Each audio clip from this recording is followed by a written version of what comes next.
it is time for Geeky Realms, episode 3. Yeah, baby. We made it to 3. I know we made it to people like they're never going to do 2 episodes. We did 2 episodes. Now we're doing episode 3. We're very excited to be back. For all of those who watched this last week, thank you. And we appreciate it. We are still kind of working through elements of the show and what we need to do, but we're having a blast. As always, we've gotten just great feedback from folks, which is... My friend Leo, they were very happy with seeing all the miniatures in the last video. Miniatures? They're like, did you do that for me? I'm like, yeah. You didn't say my name. I'm like, I will say your name this time. Now here's what's fun. We need to do a road trip. Now my buddy Jack, who I said hi Jack hi Jack, I know you. He watched the show, liked it, and but we should road trip to Jack's house. I've heard about that. Him and Stacey. We could do an entire show just walking through their home, looking at the collection of stuff they have. He's got more miniatures than me. More terrain. He has been collecting Dwarven Forge from like the beginning. So why don't we schedule a day where we can go up there, film, and do an episode I there? think he'd like that. Yeah, I think you and Jack can do an episode and just do a D&D miniature episode. Ooh, yeah. Actually, we'll get Stacey too because she's a big nerd too. So that would be good. That's a good idea. So I'll talk to Jack and Stacey and see what they say. We can show you their beautiful, lovely Geeky Realms type home. Oh, dude, it is awesome. So, but before we go down those rabbit holes, let's stop going down that rabbit hole. But Jack, if you're watching, let Stacey know. We would love to come out and just shoot one of the episodes at your place and show everybody your lovely home. Because it is fantastic. We won't tell people where it's at, though. No, we won't tell people. We won't tell them where it's at. Yeah, we won't tell them where it's at. So we'll let them know something like... I'll give them Dylan's address. Yeah, New Jersey. They can go visit Dylan. Something like that. So, what shall we talk about first today? What shouldn't we talk about first? All right, so we'll jump with my Gundam weekly update. All right, I'm hip for the Gundam because update. People are enjoying my Gundam thing. So the model I have here, last week I mentioned Grandpa Gundam, the RX-78. Bought a rubber. This is him. It's the Verkai edition. That's Steve Martin, for anybody who's old enough to get that joke. Sorry, go ahead. So this is the Verkai edition of the RX-78. And the Verkai is just another version of it, more done, the anime version, more detail and everything. So this is another wonderful kit picked up by my favorite shop, Gundam from Japan. Very nice. So I'm there enjoying watching the videos. I'm enjoying buying all the stuff there. Okay, all right, very cool. But very cool. The one thing I want to talk about, last week we talked about nippers. The nippers and the stickers with the aging. So this week, a tip for that is panel lining. When the Gundams, when you first bring them out, they, in between like the joints and everything are very white. There's no real detail, but you don't have to paint them. But if you want to bring out that detail, you can panel line. Make them pop. Make them pop, baby. There's a few ways to do that. One of them, they sell a panel liner pen, a Gundam pen that you can just draw in the lines and everything. Priced thereabouts at $10, I think, for the pens. Okay, all right, right $8, something like that. Okay. But then another way you can do it is the paint, panel line color. So you don't even have to paint it through. You just get it wet and just dip it into the line, and it fills the lines up real quick. Then for whatever goes above the line, you have the thinner. So you just take a little Q-tip and clean it off. And that makes a nice one. There's different colors. You can do gray, black, red. One of the most popular is the gray one. Okay, now I want to say it sounds easy. But whenever I say when it comes to doing any type of crafting, modeling, when it sounds easy, it always, for me, it is not an easy thing. So we're going to have to buy you a Gundam and let you build Probably it is. Again, wait for Mike's Gundam show. That's going to be him just building models and showing you how to do it. I just cannot wait for that to start shooting, dude. That's going to be awesome to get out there. So, what do you have on the table?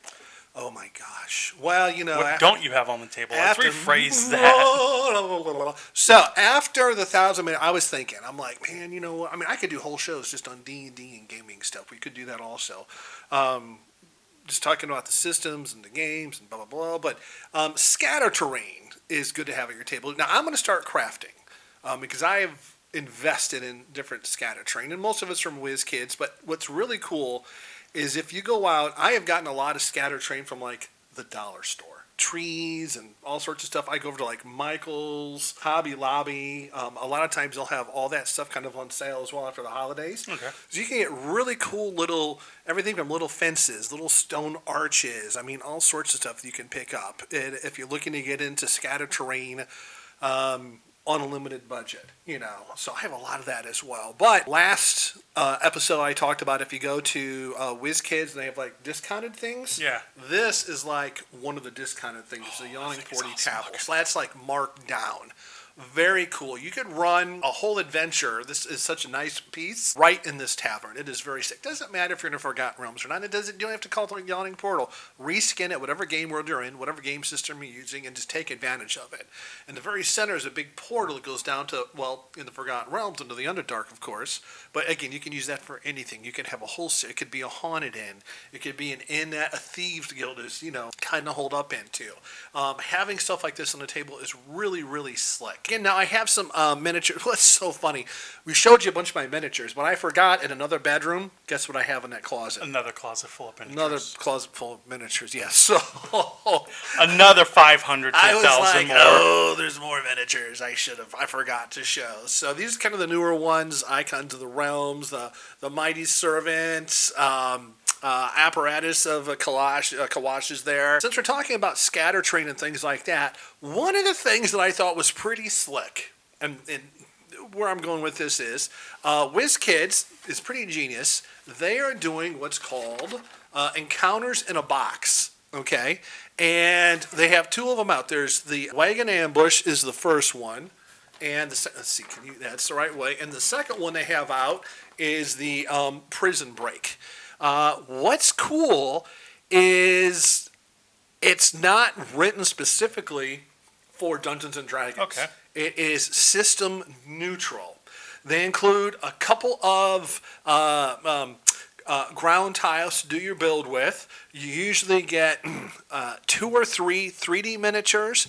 They'll give you a couple 2D miniatures, a couple of walls, and whatever you need to run the encounter. And they give you an encounter booklet for these. Oh, nice. And they give you a couple different scenarios. It's not huge, but if you're a DM and you're looking for a nice little like side encounter or something to drop into your game, or let's say you have a really short session, maybe like an hour and a half, only 2 hours, but you want something sort of cool to throw on the table, the encounters in the box or really, hey, Izzy, the cat's back. The encounters in the box are pretty slick. So keep these in mind. Now, one thing I noticed, the back of it says they're compatible with Warlock.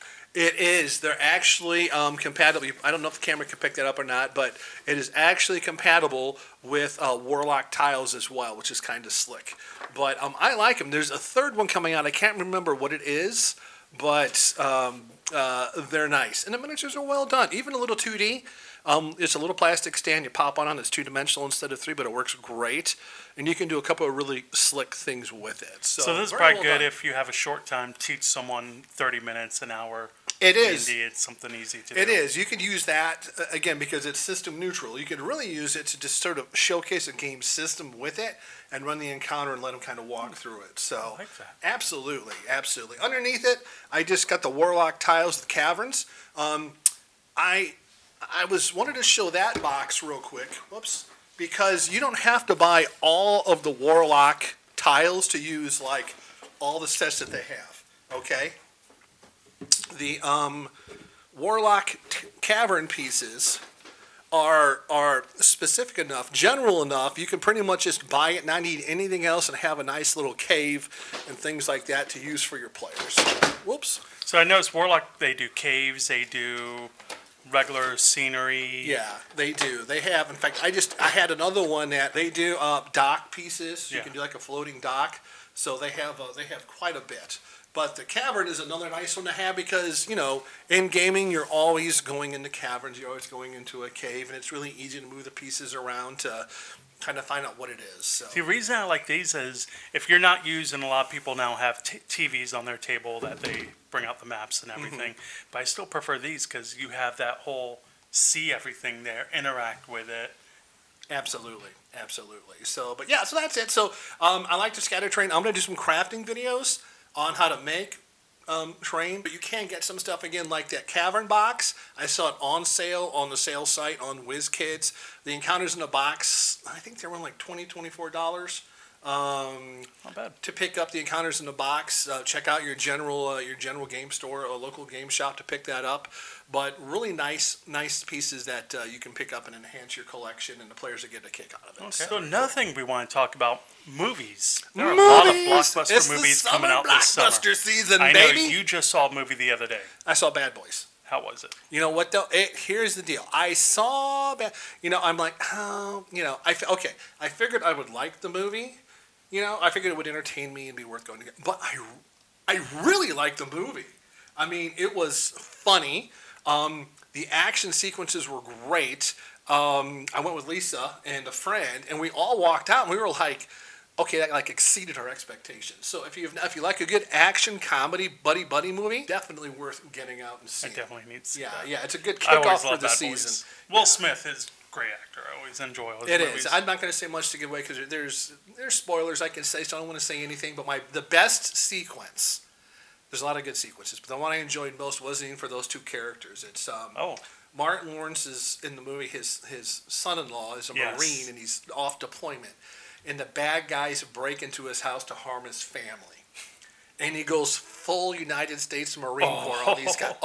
But what's funny is Will Smith and Martin Lawrence's character are watching the fight. They tap into the house TV monitors.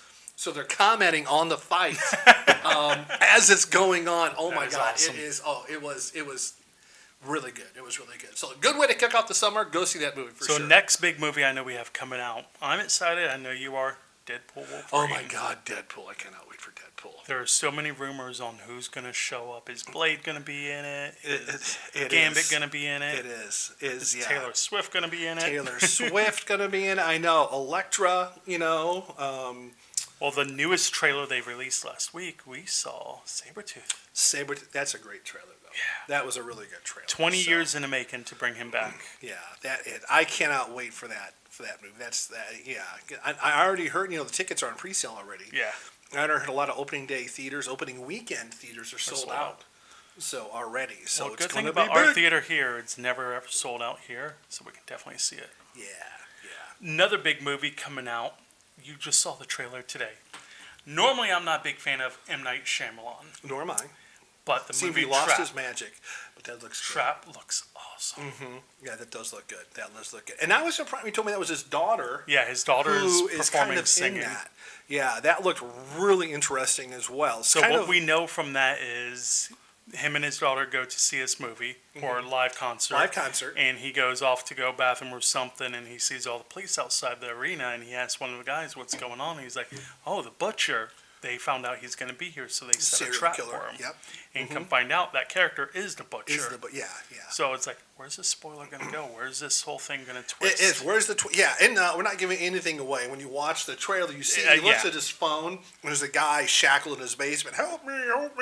And in the second trailer they released today or yesterday, they showed more scenes of the police saying, "Be careful, he's going to set some kind of trap for us." And you see him push a girl down the stairs so he could pick her up and take her to the medics, try to get her some help so he could try to escape and everything. So it looks excited. Yeah, that's good. Now so there's that Deadpool. One of mine, I can't wait, comes out next week on Netflix. What's that? Beverly Hills Cop 4. Eddie Murphy is back. Yeah, I didn't like the third one. Nobody liked the third one. We don't count the third one. We don't count the third one. It's 1 and 2. Is this next one R-rated? Do you know if it's... I believe so, yeah. I mean, I know it's Netflix, but... Yeah. But I've heard good things about it, and actually the trailer looks good for that one as well. So, but I'm really looking forward to that. I can't wait. Then the next one, let's talk about Aliens for a minute. Oh my God. They showed, when we saw Bad Boys, they showed the Aliens trailer, and it was awesome. I was freaking out. I mean, it looks amazing. I wish I could have seen the trailer on a big screen. Oh, it was so good. It was so good. And what's nice is they really did a good job. Now, this movie takes place between Alien and Aliens. So the first and the second movies. But, Mike, I didn't know this. I guess they brought in some of the... Puppeteers. The effects people and whatnot. From the original movies. And to come back and do it. Because when you watch this, you're like, it's like almost the next step in the movie. It looks so nice. So I It looks can't so wait. nice. Yeah, I was like, oh my god, yeah, it looks nice. The one I'm not looking forward to is I knew you were going to say it. I knew you were going to say it. I am not looking forward to The Crow. No. So I have so many issues with this movie, The Crow. Yeah. First, let's go to the first. They're making it a reboot of the original with the same character named Eric Draven, and you shouldn't have done it. You should just, if you're going to do it, a different character, because the comic books were many different characters. It was. I mean, and even in the sequels that were not that good, they had different characters. They had different characters. Yep. Which was fine. They were still watchable. Yeah. I won't go to the theater to see this when it comes on HBO Max or Netflix. Yeah. I'll probably turn it on. No, I'll admit I was excited when they announced it, but then when I saw the trailer, I'm like, oh, I'm just not. He looks like Jared Leto Loker. He does. Joker. From Joker. Yeah, he does. Exactly. That's the look he has from Suicide Squad. Yes. This is what he looks like. And I was like, oh. So I mean, maybe it'll be good, and it's like one of those sleeper ones we'll go to anyway. When we hear the vibe. But initially, I'm a little put off, and I do agree. I think they should just use a different person. Yeah. As the Crow in this movie. So now another movie. I'm still iffy on the boat because of the casting. Based on a video game, which have been hit or miss for good movies. Yeah. But Borderlands. With Kevin Hart. Yeah. Jamie Lee Curtis. I don't know.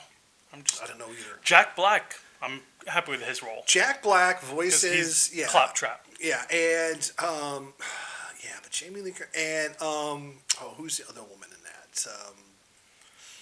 I know who you're talking about, and I can't think of her name. Oh my gosh! I said it earlier because she was in Face Off. Yeah, and she was Gina Gershwin. Well, no, she's in it, but the one from Lord of the Rings series who played the elf. Yeah. She was also in Thor Ragnarok. Yeah. As the sister. I can't think of her name either. Apparently, I suck at movie trivia, so you'll never see me in a bar playing it. But and I like her, but apparently not enough to remember her name. But I just don't know. I don't know. I mean. Fallout before that dropped, I wasn't sure about. Fallout was great. Yeah, but Fallout was amazing. We could do shows, on Fallout because it was such a good movie. This movie makes me think of Monster Hunter when they did that movie, reference. Which was another horrible movie. Yeah. But reason Monster Hunter was horrible. It's the actress that's married to the guy that produced it and directed it, which also did all the Resident Evil movies too, which tanked. Yeah. All 8 of them, I think they did. Well, that makes sense. Yeah. Okay. Yeah. For sure.